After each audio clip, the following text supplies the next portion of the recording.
ఇది ఇమ్మాన్యుయల్ అనగా దేవుడు మనతో ఉండటం అనే అంశంపై సంక్షిప్త వివరణ.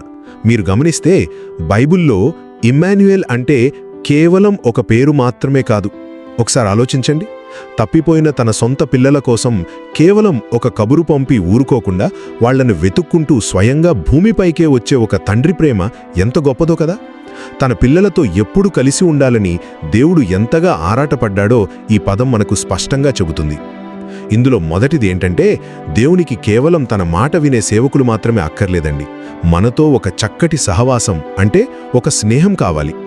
ఆదాము చేసిన చిన్న తప్పు వల్ల దేవునికి మనిషికి మధ్య చాలా పెద్ద అగాధం ఏర్పడింది. అయినా సరే దేవుడు అలా దూరంగా ఉండిపోలేదండి. ఆయనే స్వయంగా యేసుక్రీస్తు రూపంలో మన మధ్యకొచ్చాడు. ఇక రెండవది, ఆయన కేవలం మన మధ్యకు రావడం మాత్రమే కాదు, మన కష్టాలను కూడా పంచుకున్నాడు. ఇక్కడ మీకు ఒక సందేహం రావచ్చు. అదేంటి, సమస్తాన్ని సృష్టించిన దేవుడికి మన కష్టాలు బాధలు ఎలా అర్థమవుతాయి అని. అవును, అందుకే దేవుడు మనిషిగా పుట్టి మన బాధలను అవమానాలను స్వయంగా అనుభవించాడు. ఆయన తోడుండటం అంటే మన కన్నీళ్లను మన వేదనను పూర్తిగా అర్థం చేసుకోవడమే కదా. ఆయన మన బాధలను పంచుకోవడమే కాకుండా చివరిగా ఆ కష్టాల నుండి పాపాల నుండి మనల్ని రక్షించడానికి కూడా వచ్చాడండి.